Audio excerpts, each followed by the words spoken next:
আইপিএফটির সঙ্গে জট কাটল না বিজেপির। রাম মাধবের সঙ্গে বৈঠকের পরও বের হলো না কোনো রফা সূত্র। বুধবার স্টেট গেস্ট হাউসে প্রায় ঘন্টা খানেক বৈঠক চলে আইপিএফটি নেতাদের সঙ্গে, কিন্তু সেই বৈঠক থেকে কোনো সিদ্ধান্ত বেরোয়নি। বুধবার সকালে রাজ্যে এসেছিলেন বিজেপি সাধারণ সম্পাদক এবং ত্রিপুরার দায়িত্বে থাকা রাম মাধব। এসেছিলেন মূলত লোকসভা ভোটের আগে দলীয় প্রস্তুতির খবর নিতে এবং জোট সঙ্গী আইপিএফটিকে বুঝিয়ে এবারের মতো শান্ত করাতে। রবীন্দ্র ভবনে প্রথমে দলীয় বৈঠক করেন রাম মাধব। এরপর যান স্টেট গেস্ট হাউসে, সেখানে আইপিএফটি নেতাদের সঙ্গে সভা করেন। স্টেট গেস্ট হাউসে এনসি দেববর্মা, মেবার কুমার জমাতিয়া, আইপিএফটি বিধায়করা এবং অন্যান্য নেতারা উপস্থিত ছিলেন। রাম মাধব সহ বিজেপির অন্যান্য নেতারা ছিলেন সেই বৈঠকে, কিন্তু বৈঠক থেকে কোনো সমাধান সূত্রই বেরোয়নি। শেষ পর্যন্ত সিদ্ধান্ত নেওয়া হয়েছে এ ব্যাপারে আইপিএফটি নেতাদের সঙ্গে বৈঠক করবেন উপমুখ্যমন্ত্রী জিষ্ণু দেববর্মা। রাম মাধব বৈঠক থেকে বের হয়ে সাংবাদিকদের জানিয়েছেন আগামীকাল সিদ্ধান্ত নিয়ে নেওয়া হবে। Round of discussions today, and by this evening or tomorrow morning our Deputy Chief Minister will have another round and finalize the electoral understanding with IPFT.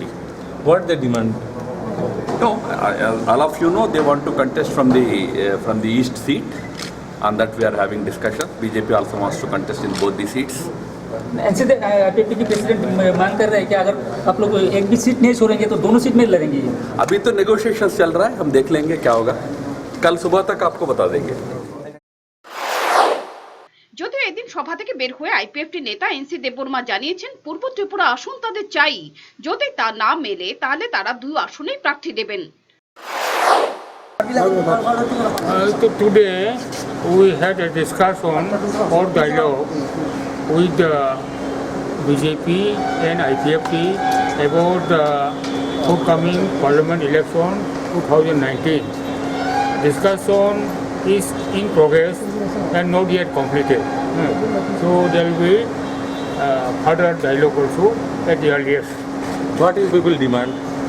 Our demand clearly, categorically, there should be seat sharing in between BJP and IPFT, exclusively to ST reserved parliamentary constituency of East Tripura. It is to be given to IPFT. Only that condition we can go ahead for the alliance. If BJP not agree to In that respect, we have to fight alone in both of the seats. both of the seats. Yeah, that's all. Thank you. এদিন NC Debbarma অনমনীয় ভাব দেখালেও এটা কতটুকু বজায় থাকে তাই এখন দেখার, কারণ এর আগে এমন অনেক কথা বলেও শেষ পর্যন্ত পিছিয়ে আসতে হয়েছে আইপিএফটিকে। বড় শরিকের চাপের কাছে মাথা নত করতে হয়েছে তাদের।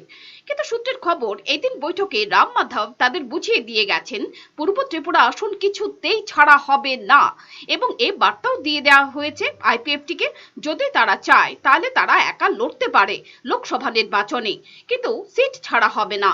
এখন আইপিএফটি নেতারা কি করেন তার দিকেই তাকিয়ে বিজেপি। পিওর রিপোর্ট, চ্যানেল দিন রাত।